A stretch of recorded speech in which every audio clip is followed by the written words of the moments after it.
Pour vous refaire un rapide topo, ces DES-ENR, ils sont organisés par les réseaux Les Générateurs et Géclair. Donc les générateurs qui fait de l'accompagnement de collectivités et de communes sur leurs projets éoliens et photovoltaïques, et le réseau Géclair, qui est le réseau de l'énergie citoyenne en Grand Est, qui accompagne tous les projets citoyens. Sur le Grand Est, ces deux missions, ces deux réseaux sont portés par trois associations, donc l'Agence locale de l'énergie, la LE08 dans les Ardennes, sur le département, enfin sur l'ex-région Lorraine par Lorraine Énergie Renouvelable, et sur le territoire alsacien par Alter Alsace Énergie. Donc on porte tous cette mission qui est de faire la promotion des énergies renouvelables, euh, et voilà, et un peu de l'actualité de la filière énergie renouvelable, et c'est aussi pour ça qu'on organise ces DGENR. Le prochain DGENR, ce sera au mois du coup d'octobre, et qui traitera du sujet du photovoltaïque et des assurances, qui est souvent un sujet qui remonte et qui peut créer des soucis, notamment pour les coopératives citoyennes. Et c'est donc Géclair qui assurera cette thématique. Pour notre calendrier des prochains événements, donc pour le mois de septembre, le Géclair au café, qui là va arriver tout prochainement, la semaine prochaine. Vendredi 26, une formation sur le développement PV à Louterbar en Alsace. Au mois d'octobre, quatre rendez-vous pour le moment, le déjeuner du coup sur le photovoltaïque et les assurances. Le jeudi 16, les rencontres territoriales des ENR à la Maison de l'Habitat d'Épinal. Donc, pour faire une rapide ce sera une matinée d'atelier et de plénière avec une après-midi de visite de site. Donc, les visites de site, ce sera une centrale hydroélectrique citoyenne, un site d'ombrière photovoltaïque en autoconsommation collective, et une installation géothermique sur la maison de l'habitat d'Épinal. Le vendredi 17, les 45 ans d'Alter Alsace Énergie. Le vendredi, une visite de réseau de chaleur en Allemagne par Alter Alsace. Au mois de novembre, un DGENR sur les ABF et le photovoltaïque. Une formation sur l'autoconsommation collective animée par les centrales villageoises à Metz. Et le mardi 18 novembre, une formation sur la concertation à Colmar. Donc, pour entrer un petit peu plus dans le sujet sur les PPA, du coup, je remercie Tiffaine Rich, directrice du pôle Affaires et Énergie, et Justine Pintouvrez, avocate associée du cabinet LLC. Donc, ce sera nos deux intervenantes aujourd'hui pour traiter du sujet sur les PPA. Elles nous feront une présentation générale de ce que sont les PPA, et ensuite on passera plus à un temps de questions-réponses où on pourra essayer de répondre au maximum à vos questions. Du coup, je vous laisse la main, j'arrête le partage de mon écran, et je vous laisse présenter.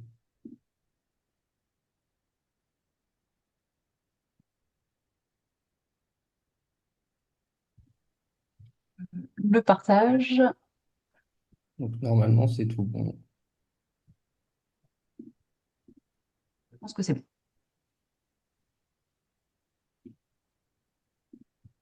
Bonjour à tous, donc évidemment Justine Bintouvrez, Stephen Rich, cabinet LLC. Donc on va effectivement vous présenter brièvement les typologies de PPA et quelques retours d'expérience à la fois côté public et acteurs privés pour vous permettre un peu de comprendre et d'avoir des illustrations sur des présentations évidemment des cadres juridiques et des modèles contractuels. Sans plus attendre, le cabinet LLC, puisque le sujet, c'est aussi comment vous accompagner, acteurs publics et acteurs privés, à toutes les étapes du développement de ces projets, de ces montages de PPA, donc de contrats de vente en gré à gré d'électricité renouvelable, aussi appelé contrat d'achat direct d'électricité renouvelable, le fameux CADER qui a été mis en place en France, et l'appellation aussi CPPA pour les aspects corporate, PPA également. Donc, deux modèles de contrat, c'est la même chose, mais on va en parler. Le cabinet LLC, donc c'est le pôle Affaires Énergie qu'on présente ce matin.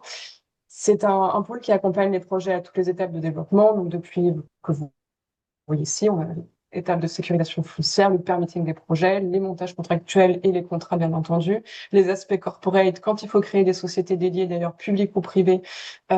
Évidemment, ces compétences-là sont mobilisées, étant précisé qu'on a ces doubles compétences, droit public, droit privé, qui nous permettent d'accompagner à la fois les collectivités locales et les entreprises. Les aspects de fiscalité, évidemment, qui sont très importants quand on a structuré un projet de production d'énergie renouvelable, et on couvre également le financement de projets.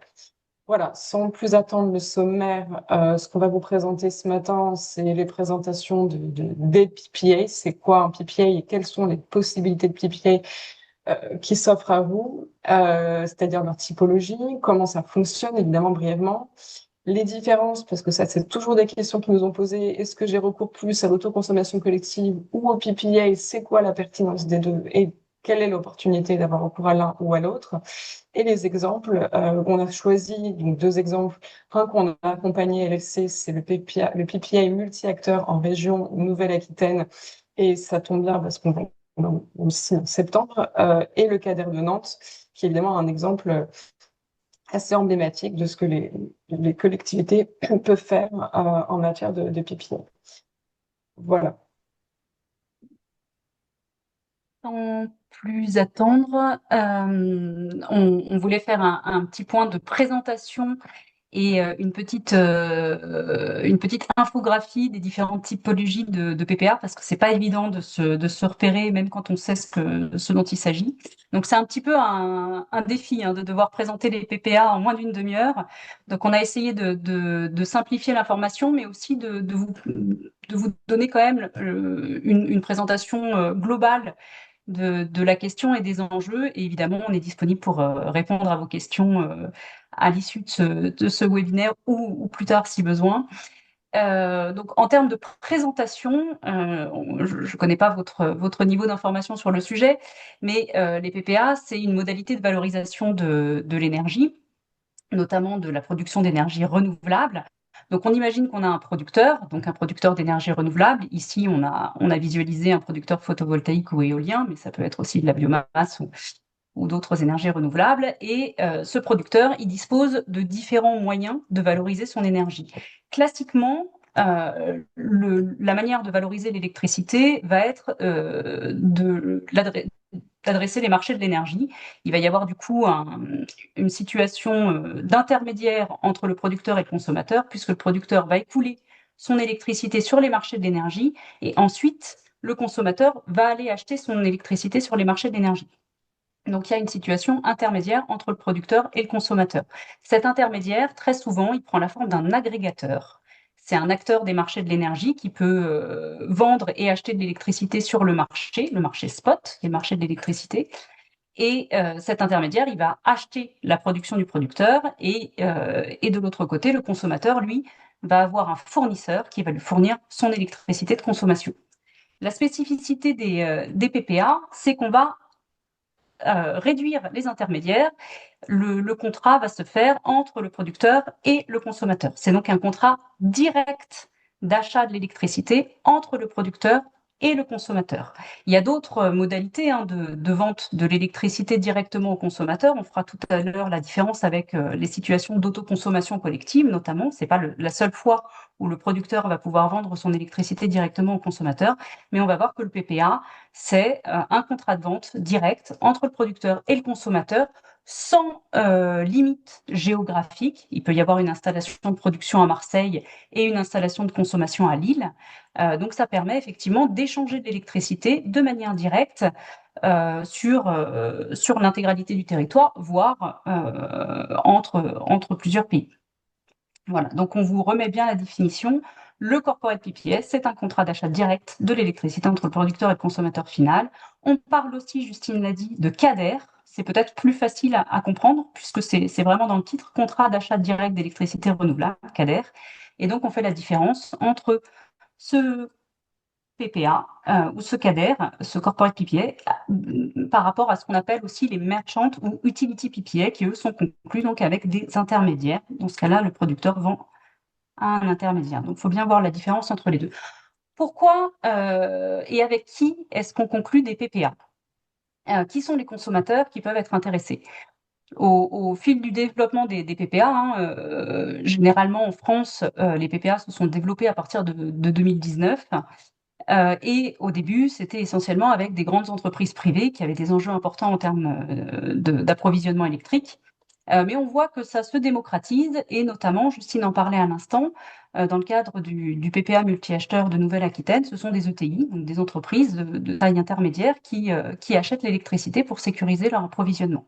Donc ça commence à intéresser aujourd'hui tous les acteurs privés qui veulent sécuriser leur approvisionnement et leur tarif d'approvisionnement sur une certaine durée.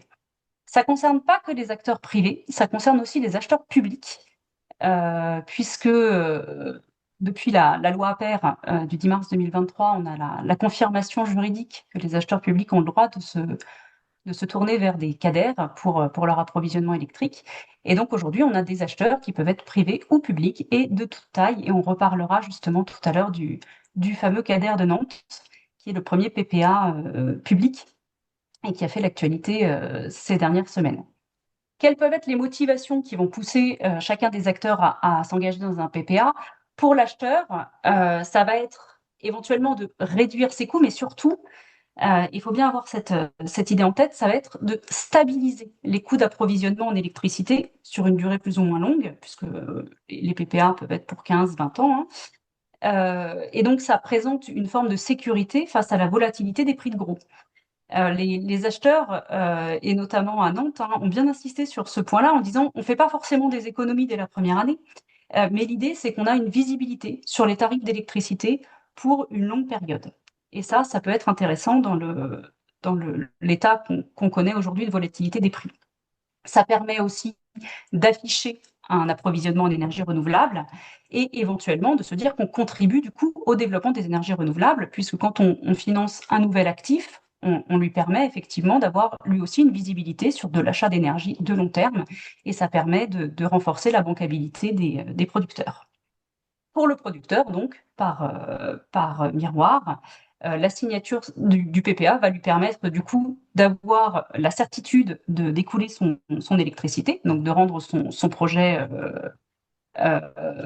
valable d'un point de vue économique, donc de lui permettre de sortir son actif ENR et de valoriser sa production en complément, voire en remplacement des mécanismes de soutien public. Vous savez qu'aujourd'hui, il y a une interrogation sur la pérennité des prix d'achat de l'électricité dans le cadre du tarif d'achat, mais aussi des compléments de rémunération. Donc le PPA, ça ouvre aussi des perspectives pour les producteurs d'écouler leur électricité, d'avoir un tarif affiché sur une longue période en dehors des mécanismes de soutien public.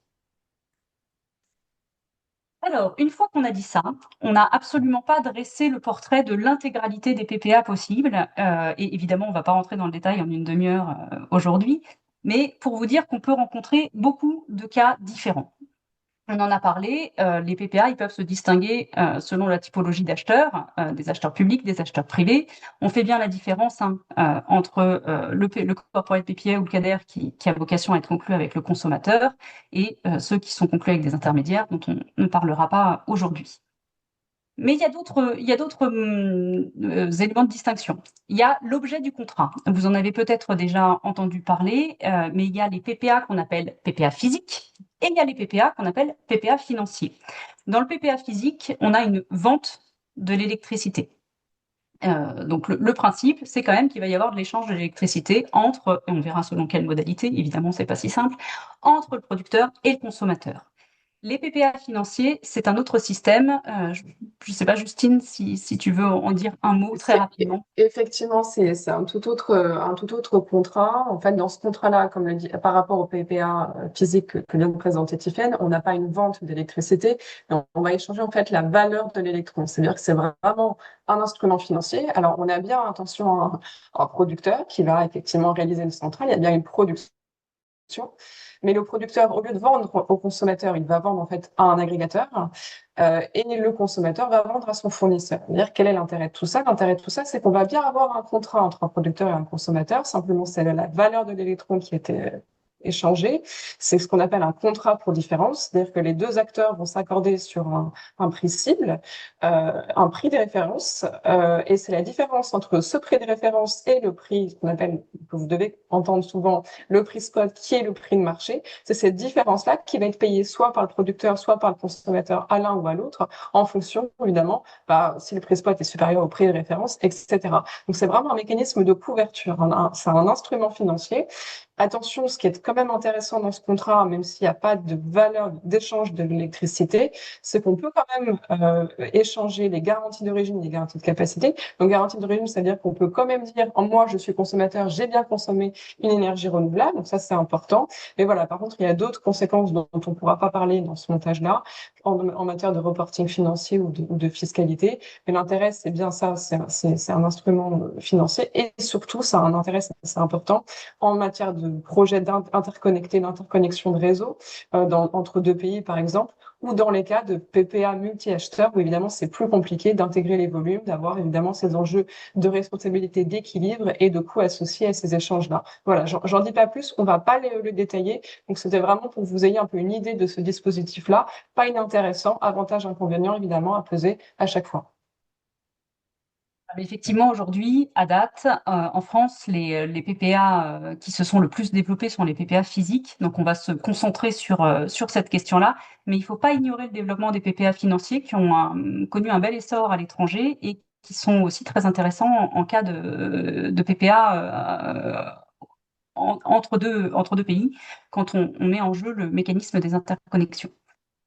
Les PPA physiques, une fois qu'on a dit PPA physique, on parle donc d'un échange d'électricité. Donc, il va bien y avoir effectivement l'idée qu'on va vendre de l'électron entre le producteur et le consommateur, mais ils peuvent avoir plusieurs configurations géographiques. On peut imaginer de la vente sur un même site. On peut imaginer aussi de la vente, on le disait tout à l'heure, entre des installations qui sont très éloignées sur le territoire. On peut avoir, encore une fois, une installation de production à Marseille et l'installation de consommation à Lille. On verra comment cet échange d'électricité est rendu possible par le contrat de PPA. On a évidemment différents types d'installations, donc on peut faire la différence en fonction des technologies, que ce soit le solaire, l'éolien, la biomasse, on en parlait tout à l'heure, ou l'hydraulique. Évidemment, chacun de ces... Là c'est moins juridique peut-être que technique, mais chacune de ces types d'installations ont leurs spécificités, et tout ça, ça se traduira évidemment dans le montage contractuel. Les PPA solaires ne sont pas exactement les mêmes que les PPA éoliens, parce qu'on ne met pas exactement les mêmes clauses et on ne fait pas forcément attention exactement aux mêmes choses. On a aussi une différence de modalité, selon que ce sont des PPA qui portent sur de nouvelles installations, qu'on appelle les PPA Greenfield, ou sur des installations existantes, qu'on appelle les PPA Brownfield. Ils n'ont pas la même durée, ils n'ont pas les mêmes enjeux en termes d'amortissement des installations. On peut aussi avoir des différences dans ces typologies de contrats en fonction des modalités d'approvisionnement. Là, on rentre un petit peu plus dans le détail, mais dans le cadre du PPA, on peut imaginer que le producteur va vendre l'intégralité de sa production effective, c'est-à-dire les volumes d'électricité tels qu'ils sont produits réellement par l'installation. C'est ce qu'on appelle une modalité pay as produced. Dans ce cas-là, l'acheteur va acheter l'intégralité des volumes tels qu'ils sont produits par l'installation. Mais on a aussi des modalités qui sont un petit peu moins répandues, mais qui commencent aussi à se formaliser, de vente de volumes prévisionnels, qu'on appelle pay as nominated ou normatif, c'est-à-dire de vente d'un ruban prédéfini.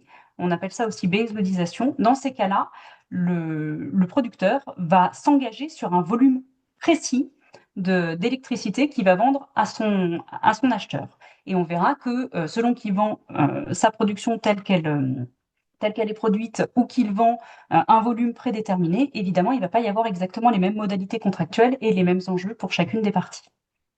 Dernier point sur lequel on voulait insister, c'est la question de l'articulation avec la fourniture.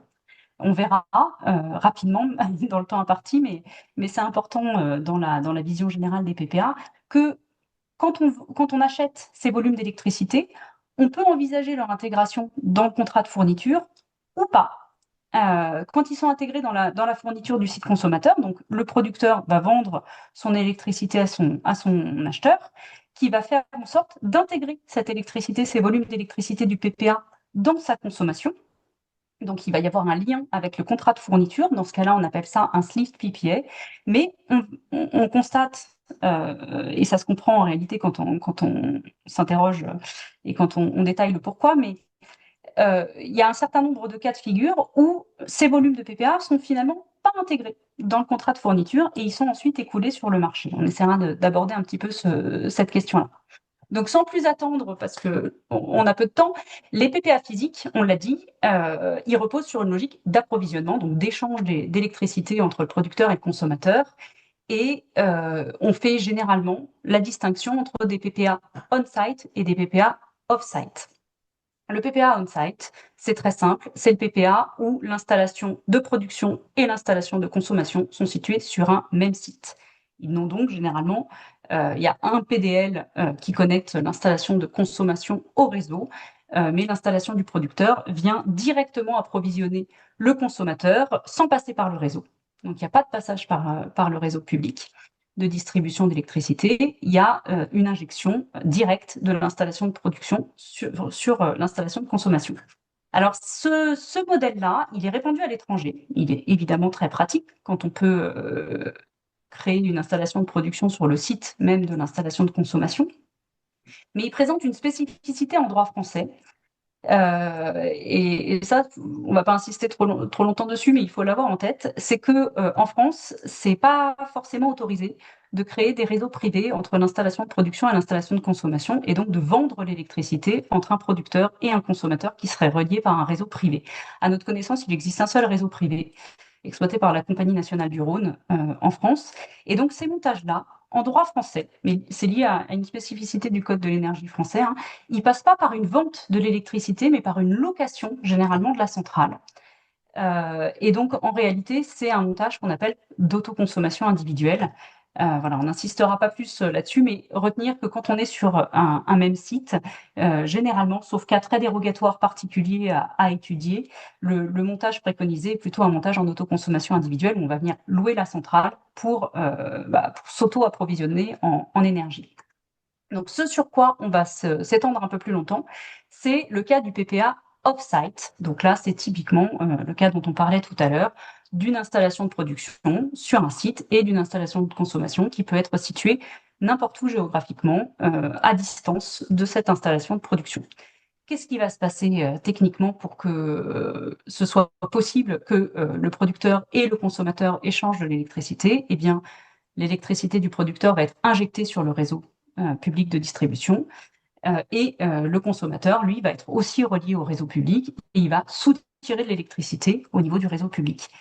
Vous connaissez certainement les considérations techniques de l'électricité. Il est bien évident que les électrons qui seront injectés par le producteur ne seront pas ceux qui seront consommés par le consommateur. Ce ne seront pas les mêmes. Mais alors, du coup, c'est là qu'intervient l'intérêt du PPA, c'est que c'est grâce à ce contrat, c'est grâce finalement à cette fiction juridique qu'on va réussir à faire le lien entre la production du producteur et la consommation du consommateur et à faire en sorte en fait que les volumes créés, enfin produits par le producteur et injectés sur le réseau par le producteur soient considérés comme étant achetés et utilisés par le consommateur. Et pour ça, en réalité, on va voir que le corporate PPA, il s'inscrit dans un ensemble de contrats. Il n'est pas autosuffisant. Donc généralement, il va y avoir quand même réintroduction de nos intermédiaires qui vont être utiles, même dans le schéma de corporate PPA. On ne peut pas se passer d'eux parce que à partir du moment où il n'y a pas de lien direct entre le producteur et le consommateur et qu'il y a une utilisation du réseau, les électrons vont se diffuser sur ce réseau et il va bien falloir trouver un moyen de faire le lien entre les électrons qui ont été injectés par le producteur et les électrons qui ont été soutirés par le consommateur. Et ce lien, il va passer par les intermédiaires.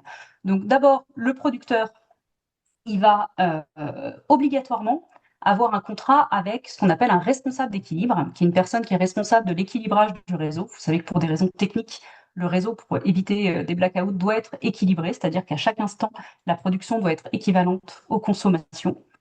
Et donc, il y a des intermédiaires dont le rôle est de compter cette électricité qui est injectée et soutirée et d'être comptable vis-à-vis du gestionnaire de réseau d'éventuels décalages, d'éventuels écarts entre les volumes produits et les volumes soutirés. Et donc, ces intermédiaires, ils ont l'avantage de connaître précisément les volumes d'électricité qui sont injectés par les producteurs et les volumes d'électricité qui sont soutirés par les consommateurs. Donc, ils vont pouvoir faire le lien entre les volumes du producteur et les volumes du consommateur. C'est ça qui est intéressant et c'est ce qui va nous permettre de faire fonctionner le PPA. Donc, cet intermédiaire, responsable d'équilibre, il est souvent aussi agrégateur. Il va enlever les volumes du producteur et il va aussi les écouler sur le marché parce que tous les volumes produits par le producteur vont peut-être pas être consommés par le consommateur et donc il va falloir effectivement trouver un exutoire aux volumes excédents qui du coup seront écoulés par cet intermédiaire sur le marché. Le consommateur, de son côté, il a lui aussi un contrat avec un responsable d'équilibre qui permet de comptabiliser ses consommations et il a parallèlement un contrat de fourniture qui lui permet d'avoir l'approvisionnement et la fourniture de l'intégralité de sa consommation, y compris les électrons, les volumes d'électricité qui ne sont pas produits par le PPA. Donc au final, on voit que ce contrat de PPA, il fait appel à d'autres acteurs. Et donc, si on veut rentrer un petit peu plus dans le temps imparti, je vérifie quand même qu'on a un petit peu de temps. N'hésitez pas à nous dire quand on déborde trop largement. Très rapidement, si on veut ouvrir un peu le capot du fonctionnement de ce type de contrat, on voit ici on retrouve notre producteur en vert, et donc première étape, il va vendre son électricité au consommateur au prix PPA. Mais deuxième étape, généralement, le consommateur, alors ça c'est un modèle parmi plein d'autres de configuration du PPA, mais c'est celui qu'on retrouve assez régulièrement dans les configurations entre les producteurs et les consommateurs, et il est intéressant à développer. Généralement, le consommateur, là on imagine qu'on est sur un pay as produced, il a acheté l'intégralité des volumes produits par le producteur. Souvent, il va contractualiser lui-même avec un agrégateur à qui il va revendre, alors parfois gratuitement, parfois pour un prix, les volumes PPA, et il va payer dessus des frais d'agrégation. Donc ça, c'est intéressant aussi dans le modèle économique du PPA. Il faut savoir que comme on va avoir recours à des intermédiaires de marché quand même pour faire fonctionner ce PPA, il va y avoir des frais qui vont s'appliquer en plus du prix de l'électron qui a été payé au niveau entre le producteur et le consommateur. Donc il va contractualiser avec l'agrégateur pour enlever ses volumes et donc il va payer des frais d'agrégation. Que va faire notre agrégateur? Lui, il va revendre tout ou partie de ses volumes au marché et il va reverser le prix des volumes excédentaires au consommateur. Donc, tout ce que le consommateur n'aura pas consommé, il aura trouvé un exutoire à travers le marché et il pourra obtenir un prix sur les volumes excédentaires. Parallèlement, ce que peut faire aussi l'agrégateur, c'est revendre tout ou partie de ses volumes aux fournisseurs, ceux qui vont être utilisés par le consommateur. Et donc, comme ça, le fournisseur, lui, il va se sourcer il va récupérer en fait ses volumes de PPA, il va éventuellement aller acheter le surplus qui n'est pas produit par le PPA et qui est nécessaire à la consommation du consommateur sur le marché, et il va intégrer ces volumes dans le contrat de fourniture. Et le consommateur, au final, paiera le prix de la fourniture de son électricité. Donc on voit ici qu'il va y avoir des flux qui vont se surajouter au contrat de PPA, donc les frais d'agrégation, et ensuite en fonction, et ça arrive dans un certain nombre de cas, l'agrégateur vend tous les volumes sur le marché et reverse le prix de cette vente au consommateur, soit il ne revend au marché que les volumes excédentaires et les volumes nécessaires au consommateur vont être transférés aux fournisseurs dans ce qu'on appelle le sleeved PPA. Dans ces cas-là, c'est bien le cas de l'intégration des volumes, c'est pour ça qu'on appelle le sleeved PPA. Les volumes sont intégrés dans le contrat de fourniture. En fonction des différents cas de figure, les agrégateurs et les fournisseurs appliquent des frais sur l'une ou plusieurs de ces étapes-là. Ça, c'est le jeu de la négociation contractuelle. Très souvent, on voit aussi que l'agrégateur et le fournisseur sont une seule et même personne. Dans ce cas-là, ça raccourcit ces étapes. L'agrégateur structure les volumes et les réintègre dans la consommation du site de consommation. C'est là qu'on fait on vous appelle à être vigilant dans ces montages-là, quand il y a une intégration des volumes quand il y a un enjeu d'intégration des volumes dans la consommation du site, ça va dépendre aussi du contrat de fourniture. Et donc, il faut se préoccuper assez rapidement du lien entre ce montage en PPA et du contrat de fourniture que vous aurez Il y a plusieurs modalités d'intégration de ces volumes. Alors, dans certains cas, ça peut paraître simple. C'est notamment le cas des contrats de fourniture en bloc plus spot. Si vous êtes coutumier de ce type de contrat, en bloc plus spot, vous avez une partie des volumes, une forme de ruban un bloc qui a un prix, et il y a une place excédentaire, enfin il y a une place pour des volumes supplémentaires qui seront payés soit au prix du marché, soit au prix du PPA. Donc là, dans ces cas-là, c'est assez facile d'intégrer un PPA dans ce type de contrat de fourniture, puisqu'il y a la place dans la partie spot du contrat de fourniture pour intégrer les volumes PPA. Il y a d'autres cas de figure où le fournisseur a un contrat à prix fixe. Et donc, dans ce cas-là, ça peut être plus compliqué d'intégrer des volumes de PPA dans un contrat où le fournisseur a déjà précontractualisé, préacheté les volumes qu'il va revendre à prix fixe. Donc, il faut toujours s'interroger sur la manière dont dont les volumes de PPA vont être intégrés dans le contrat de fourniture. Vous retrouverez ces éléments, hein. On ne va pas détailler ce point-là, mais vous retrouverez ces éléments écrits dans les slides. Concernant voilà, donc là, on vous a présenté les typologies de PPA. On nous pose régulièrement la question des modalités, enfin, en tout cas, des différences entre, effectivement, ces modèles de PPA et l'autoconsommation collective. Ce qui a été présenté, là, juste avant, parce que je voyais les questions, il y a, évidemment, c'est aussi transposable dans le cadre de contrats conclus par les acheteurs publics, hein. Voilà, mais évidemment, on ne peut pas parler de tout. Donc là, l'idée, c'est de vous aider à comprendre en fait les différences entre les deux modèles. Donc évidemment, pour ça, c'est de reprendre déjà la présentation de l'autoconsommation collective. Donc là, vous avez toujours un ou plusieurs consommateurs et un ou plusieurs producteurs. Donc là, jusque-là, pas tellement de différence. Vous avez des critères de proximité géographique que je vais rappeler juste après, l'obligation de créer une personne morale organisatrice, donc cette entité qui vise à gérer les relations avec le gestionnaire de réseau et donc l'intégralité des participants de la boucle d'autoconsommation collective, une puissance cumulée maximale des installations à 5 MW et des possibilités de dérogation également. Donc là, vous voyez qu'on vous a représenté le schéma. Donc juste après, effectivement, les différences entre les deux. Donc ce qui les différencie, évidemment, c'est le critère géographique en autoconsommation collective. Le droit commun, le périmètre de droit commun, c'est 2 km.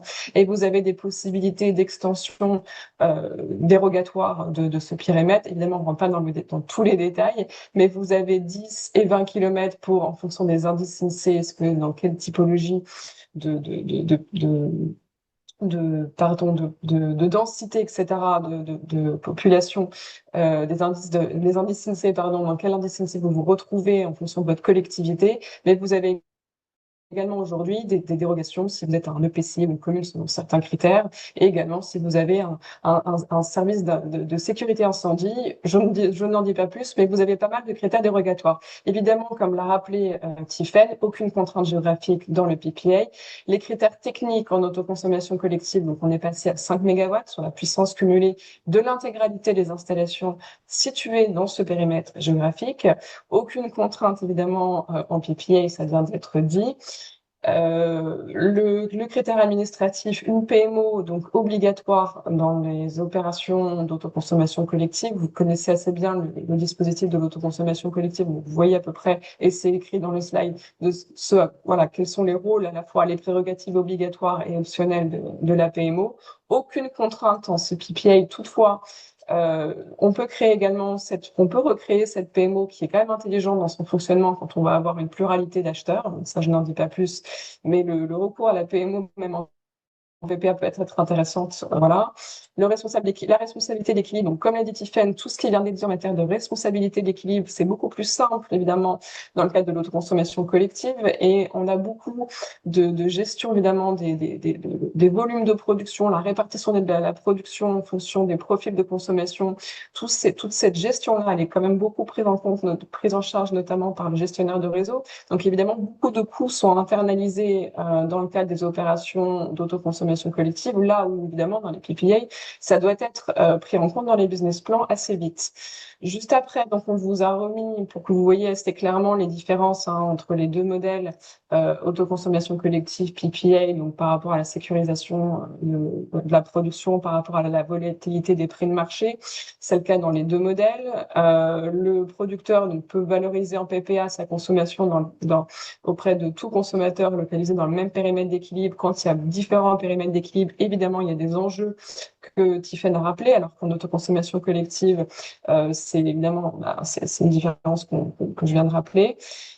La sécurisation de l'approvisionnement à prix fixe pour les deux également. Le producteur peut vendre sa production à des consommateurs répartis sur plusieurs périmètres d'équilibre dans le cas de PPA, alors qu'évidemment, en autoconsommation collective, on est limité notamment par ces fameux périmètres géographiques. Les inconvénients, donc là, je ne les rappelle pas parce que ça a été dit dans le cadre du tableau. Ce que je vous propose par rapport au temps qui nous reste, c'est de parler très brièvement ou pas, s'il y a des questions, parce qu'il ne reste plus que 5 minutes. Donc, je ne sais pas si c'est... Voilà, on voulait illustrer un petit peu du Rex multi-acheteur en région Nouvelle-Aquitaine. Très rapidement, hein, ce sont plusieurs ETI qui se sont regroupés pour conclure ensemble un contrat d'achat direct d'électricité renouvelable avec le soutien du Club des ETI et de la région Nouvelle-Aquitaine. Le contexte et les ambitions du projet, donc évidemment, c'était de sécuriser un prix long terme via le PPA, d'optimiser évidemment les coûts, mais également les temporalités, parce que c'est un achat groupé d'énergie, avec 9 ETI qui se sont engagés, avec des profils de consommation très différents. Donc c'est possible, c'est toujours des questions qui sont posées. On a conclu dans le cadre de ce projet le plus petit PPA qui soit, parce que justement, on a justement une logique collective d'achat groupé. Une première, évidemment, on vous a remis également tous les acteurs mobilisés dans le projet avec les rôles les porteurs et les initiateurs, les producteurs, agrégateurs qui ont été sélectionnés. Donc ça, vous le retrouverez également présenté. Ce qui est important peut-être dans ce modèle-là, c'est que c'est un collectif de TI sans lien capitalistique, engagé sur 15 ans. Donc il y avait la question, est-ce qu'on crée une société commune ou est-ce qu'on on a recours au contrat? On a eu recours à un contrat, donc c'est pour également favoriser la réplicabilité du modèle. Un cadre contractuel donc assez robuste, du coup sans entité dédiée. Si tu peux passer les slides, Tiffen, on en est à la gouvernance et coordination. C'est donc, on a eu recours à un accord cadre inter-ETI. Voilà, on a désigné un chef de file. L'option de la société commune a bien été étudiée pour être écartée. Et évidemment, il a fallu avoir recours à des procédures de répartition en cas de défaillance, parce que, évidemment, plusieurs acheteurs impliqués dans le dispositif contractuel. Pour finir, donc les arbitrages structurants qui ont dû être faits, évidemment, c'est les garanties. Donc, comme l'a dit Tiffaine, au début, les PPA s'étaient réservés à des acteurs de taille assez importante avec une certaine notation financière. Ce qui est intéressant ici, c'est que quand on a un collectif, c'est qu'on peut avoir recours à des acteurs de taille différente, de notation financière différente, et que justement la garantie électricité renouvelable, qui est là pour faire face au risque de contrepartie mise en place par BPI, a évolué justement, non pas pour réserver la GER à des entreprises industrielles de taille importante, mais au contraire, réservé à un collectif qui, justement, parce qu'ils se sont groupés, ont pu avoir recours à cette garantie. Voilà. Ensuite, on a vu évidemment tout ce qui est reprise des volumes, sortie des ETI, ce qu'a dit Tiffaine, ça a été un arbitrage structurant, le recours à un agrégateur avec une délégation de paiement et le sujet de la fourniture complémentaire qui a été évidemment un arbitrage à intégrer dans le cadre de la stratégie globale. Voilà, donc pourquoi le point 7, pourquoi c'est réplicable? Parce qu'on peut le répliquer à d'autres ETI, d'autres PME, d'autres coopératives. Pas besoin de créer une structure commune, donc vraiment une simplicité organisationnelle, une gouvernance et des contrats vraiment adaptables. Donc un modèle qui peut tout à fait être déployé ailleurs. Voilà, je n'en dis pas plus là. Je ne sais pas si on aura le temps de parler du CADER. Peut-être on peut prendre. Enfin, je vous laisse arbitrer de votre côté et voir si on peut prendre des questions ou si on y répond par la suite. Je pense qu'on peut commencer à prendre les questions, à moins que je Je pense, autant je pense que le sujet intéresse tout le monde, donc autant traiter tous les sujets. Donc vous pouvez y aller. Je pense que ça intéresse tout le monde. Alors très rapidement, pour dire que c'est aussi faisable par les collectivités publiques et qu'il y a eu effectivement des opportunités, des ouvertures juridiques avec la loi APER qui a permis de revoir un petit peu les considérations du droit de la commande publique quand il y a de la fourniture d'électricité renouvelable sur des actifs comme ça de long terme. Et donc, il y a ce premier CADER de Nantes, enfin qu'on appelle le CADER de Nantes, qui est donc un marché public d'achat d'électricité renouvelable, qui a été signé le 21 mai 2025, donc c'est tout récent, pour 20 ans, et qui a donné lieu à l'attribution de 2 lots. Alors, c'est multi-énergie, hein, du coup, un lot éolien et un lot photovoltaïque. Le premier attribué à Valorem, le deuxième à la SEM ENR 44. Il y a eu un travail euh,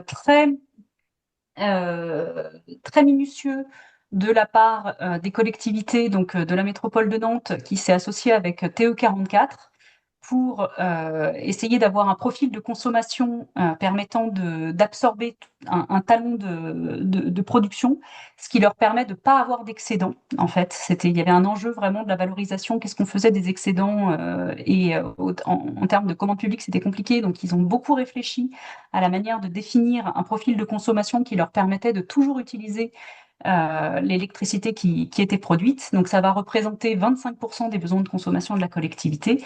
Et les collectivités insistent bien hein, sur le fait que l'idée, c'est d'avoir une sécurisation des tarifs sur le long terme, donc d'avoir de la prévisibilité simplement.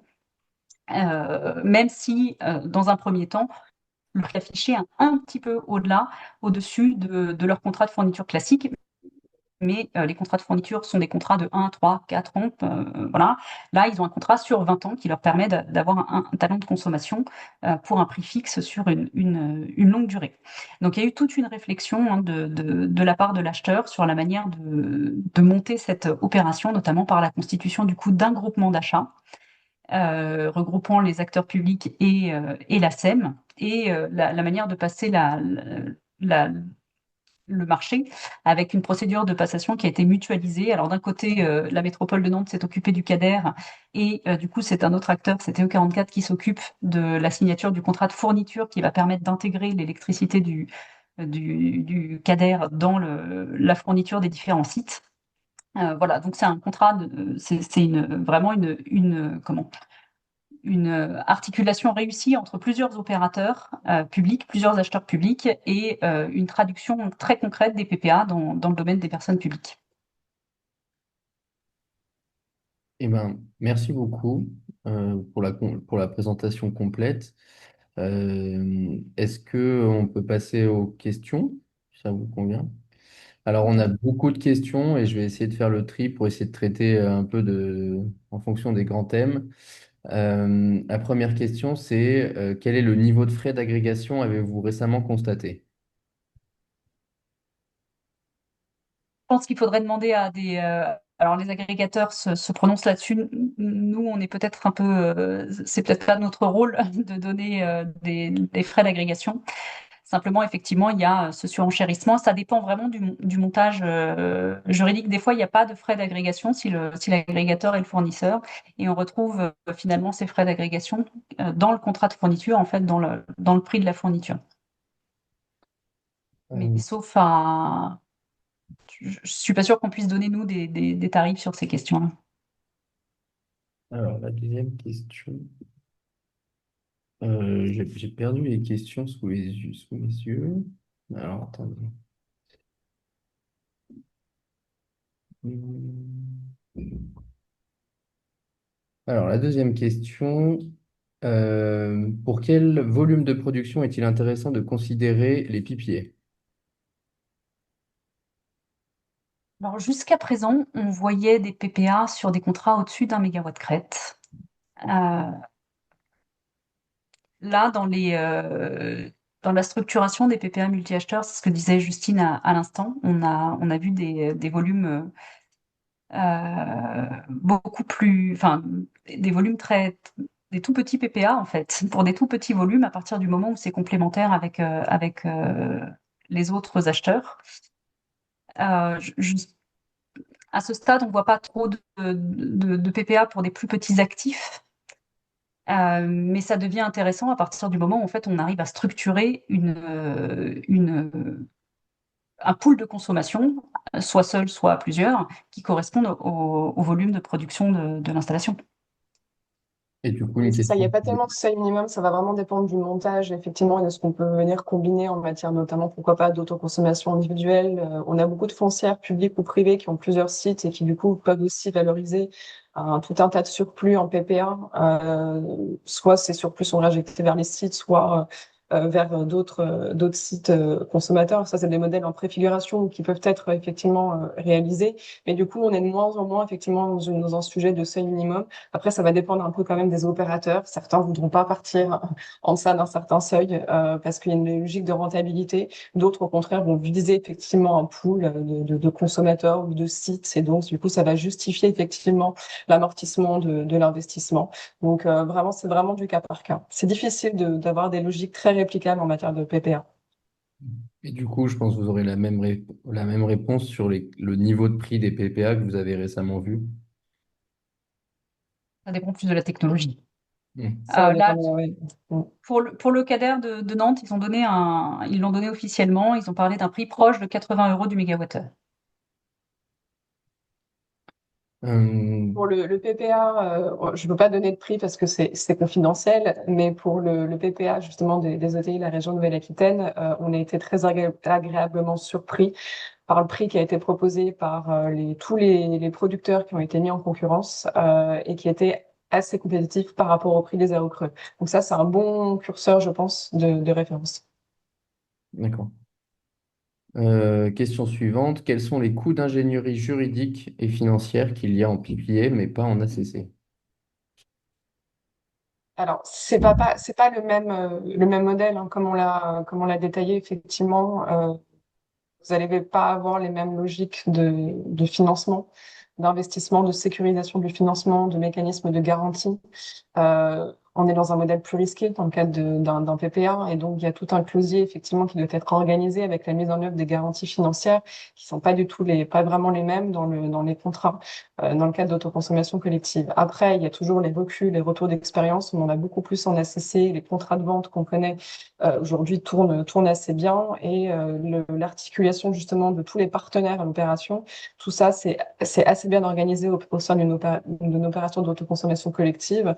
Euh, non pas que ça ne le soit pas dans le cadre de PPA, mais comme on l'a vu, effectivement, il y a vraiment ce jeu de contrat avec les partenaires de l'opération qui doivent être voilà, bien ficelés dès le début, notamment par rapport aux coûts, évidemment, qui sont additionnels à cela et qui vont dépendre du choix des différents modèles. On n'a pas ces enjeux-là dans le cadre de l'autoconsommation collective.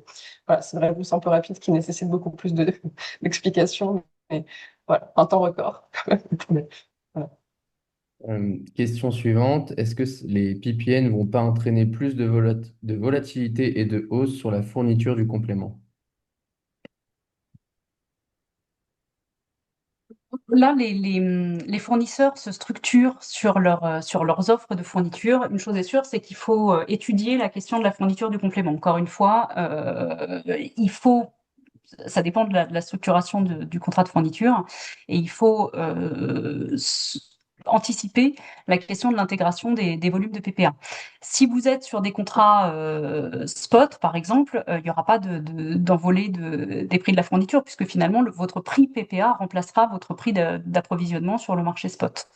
Si vous êtes sur un contrat à prix fixe, il va y avoir effectivement une répartition des risques pour le fournisseur dans l'intégration du PPA qui va devoir anticiper et sur lequel il va donner un prix, il va vous pricer ce risque-là. Donc effectivement, il va y avoir dans ces cas-là une forme de surenchérissement du prix de la fourniture, mais qui devrait être contrebalancé par le fait que les volumes, vous les acquérez, vous avez une vision du prix d'acquisition sur le long terme, qui est votre prix PPA. Donc il y a effectivement un équilibre économique à trouver. Hum, Question suivante, c'est une question d'Aurore Kervarek. Je vais essayer de traduire pour essayer de faire une question plus courte et plus simple. Qu'entendez-vous par tous les coups avec l'objectif de faire le pour et le contre entre les PPA et l'ACC pour faire un choix entre les deux? Essentiellement, c'est ce dont on a déjà parlé. Il va y avoir du coup les frais d'agrégation qui vont couvrir, donc généralement l'agrégateur va appliquer des frais d'agrégation sur l'intégralité des volumes d'électricité issus du PPA, qui vont couvrir en fait son risque d'équilibrage et qui vont couvrir en fait la gestion, le traitement des volumes. Traitement des volumes qui va être le fait de devoir écouler certains volumes sur le marché et traitement des volumes qui vont être aussi la structuration de ces volumes pour pouvoir les intégrer dans le contrat de fourniture. Donc, il va y avoir des frais d'agrégation, frais d'agrégation RE, hein, quand l'agrégateur est aussi le responsable d'équilibre, qui vont couvrir le coût d'équilibrage et la structuration des volumes, l'écoulement des volumes sur le marché. Donc, généralement, pour ça, l'agrégateur va appliquer un prix de marché. Les volumes non utilisés par le consommateur vont être écoulés sur le marché. L'agrégateur va reverser le prix de cette vente sur le marché au spot de ces volumes, mais il va appliquer un traitement administratif, enfin, il va appliquer une retenue sur ces volumes, et à côté de ça, il va lui aller chercher les volumes excédentaires, enfin les volumes complémentaires nécessaires pour répondre aux besoins de consommation du site de consommation. Donc il va aller s'approvisionner aussi sur le marché pour restructurer les volumes issus du PPA. Ça dépend du type de PPA dans lequel vous êtes. Est-ce que vous êtes sur un PPA pay as produced ou un PPA justement où vous avez un volume précis qui est attendu? Et ça dépend aussi de l'articulation entre l'agrégateur et le fournisseur. Si c'est la même personne, c'est au niveau du contrat de fourniture que ça se jouera. Sinon, il y aura aussi le fait qu'il va structurer les volumes pour les revendre aux fournisseurs. Donc il y a ces frais d'agrégation qui comportent donc ce que je disais, les frais d'équilibrage et la structuration des volumes. Et puis il y a le contrat de fourniture aussi qui lui va pricer son risque selon le type de fourniture dont il a, enfin le modèle de contrat de fourniture dont on vient de parler. Je vois qu'on a beaucoup de questions. Je ne sais pas si on arrivera à y répondre à toutes d'ici la fin de l'heure, mais peut-être encore une ou deux. Est-ce qu'un consommateur peut contracter plusieurs PPA, contrairement à l'ACC où on ne peut participer qu'à une seule opération? Pas Justine, si tu veux répondre, mais oui, oui, c'est possible de contractualiser d'avoir un approvisionnement multiple et de contractualiser plusieurs PPA. D'ailleurs, on a beaucoup de nos clients hein, qui ont plusieurs PPA et qui diversifient justement leur approvisionnement, qui ont du PPA éolien, du PPA solaire, etc., et puis qui jouent sur ce portefeuille d'approvisionnement.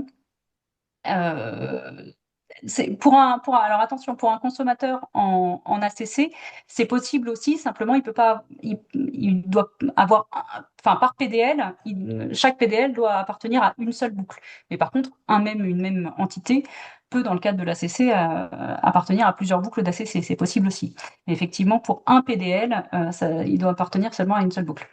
Et donc notre consommateur en PPA, il peut effectivement avoir plusieurs PPA. Après, la question va être la manière dont il les intègre aussi dans ses contrats de fourniture, avec un enjeu. Là, ça c'est un peu de la technique juridique, mais un enjeu sur les contrats de fourniture quand on a un fournisseur, un contrat unique.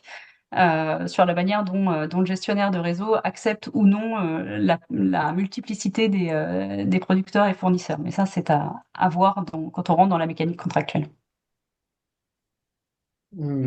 Question suivante. Quand on parle de quantité d'électricité produite en PPA, est-ce qu'on parle de cumul de production mensuelle, annuelle ou autre? Faut-il avoir une synchronisation entre production et consommation comme en ACC? C'est précisément tout l'enjeu du montage. Alors, quand on parle de volume d'électricité en PPA, c'est les volumes d'électricité qui sont achetés. Donc, ça dépend si on est en pay as produced, c'est tous les volumes tels qu'ils sont produits. S'il y a une modalité de structuration des volumes, une baseloadisation, ce sera le volume tel qu'on l'attend, donc éventuellement un ruban. Voilà, donc ça dépend de la typologie de contrat. Et après, le reste de la question, c'était quoi? Euh, Faut-il avoir une synchronisation entre production Voilà. et consommation? Alors ça c'est très important. Ça dépend si on veut un sleeved PPA, c'est-à-dire une intégration dans la fourniture ou pas. Encore une fois, on a plein de modèles. Ça nous a étonné au début, mais c'est un modèle assez largement répandu où finalement l'acheteur va acheter les volumes, mais ça correspond pas à ses besoins de consommation ou ils sont pas intégrables immédiatement dans son contrat de fourniture parce qu'il a un contrat de fourniture qui date un peu, qui est pas venu à expiration et qui prévoit pas l'intégration des volumes de PPA. Et donc dans ce cas-là, les volumes de PPA, ils vont être écoulés vers le marché contre un prix, hein, c'est ce dont on disait, c'est ce dont on parlait à l'instant. Et les volumes de fourniture seront totalement indépendants des volumes de PPA. En revanche, c'est possible de prévoir un sleeve PPA avec une intégration des volumes PPA dans la fourniture. Donc là, ce sont bien les moments où l'installation de production produit qui seront répertoriés dans le contrat de fourniture et qui permettront d'alimenter la fourniture du site. Il nous reste 4 questions. Si c'est bon pour vous, on peut essayer d'aller au bout. Dans le même genre, le volume pay as produced et le volume produit au pas de temps, point d'interrogation. Et le volume ruban correspond donc à un forfait. D'une certaine manière, c'est dommage, je ne peux pas vous montrer là les documents des fournisseurs qui commencent à très bien développer ce type de questions. Le volume pay as produced, effectivement, c'est le volume tel qu'il est produit au pas de temps. Donc, vous pouvez imaginer pas de temps après pas de temps le niveau de production. Et la base loadisation ou urbanisation, on attend un volume structuré, donc une certaine des blocs en fonction des heures de la production. Donc ça peut être un ruban enfin, journalier, mensuel, annuel. Enfin, après, vous définissez la périodicité que vous voulez et vous attendez un certain volume. Donc là, il va falloir qu'il y ait une structuration, c'est-à-dire que le volume qui sera ensuite transféré vers le contrat de fourniture devra avoir été retravaillé de manière à correspondre aux attentes du consommateur. Alors, question suivante. Un même client multisite en France peut-il être producteur et consommateur en même temps via un PPA? Allez, je prends. Oui, oui, oui, juridiquement, aucun obstacle, évidemment. Euh, Vous avez déjà eu des cas, en fait, de projets, effectivement, multi-sites, multi-PDL, qui ont été déjà mis en place, d'ailleurs, plus du côté de collectivités locales. De projets qu'on appelait sans qualification juridique d'autoconsommation territoriale avec des centrales de production existantes visant à alimenter plusieurs points de livraison de collectivités intégrant une métropole. Donc ça, c'est tout à fait possible. Il y a des acteurs, évidemment, sur le marché qui savent tout à fait jouer avec ces différents volumes et les réintégrer dans les profils de consommation et les contrats de fourniture. Aussi, il y a des réflexions qui sont vraiment menées de ce qu'on appelle le PPA patrimoniaux, intra-groupe, où effectivement on va valoriser les volumes sur un certain nombre de fonciers. Et aujourd'hui, avec la massification des obligations de solarisation, il faut à peu près tout solariser, bâtiments, parking, etc. Donc il y a vraiment des questions qui se posent sur est-ce que ces volumes-là vont être réinjectés, revalorisés pour le compte justement de cette entreprise-là. J'ai souvent une foncière ou les gestionnaires d'actifs qui justement, eux, sont là pour organiser et aider leurs clients à traiter ces différents volumes.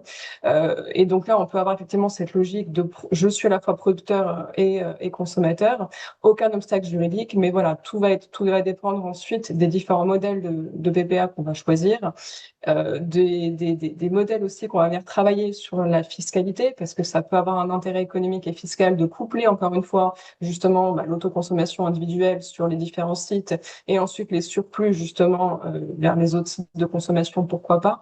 Et donc, oui, des modèles économiques, hein, ça c'est vraiment encore des modèles en préfiguration, donc on a toujours un petit peu des points de vigilance quand on en parle. Mais en tout cas, c'est possible à la fois juridiquement et techniquement. C'est vraiment économiquement que le sujet se pose et on est en train justement de travailler ces modèles-là. Euh, voilà. D'accord. Donc, ça répond un peu à la question suivante, qui était de savoir si un collectif de producteurs peut se fédérer pour un PPA.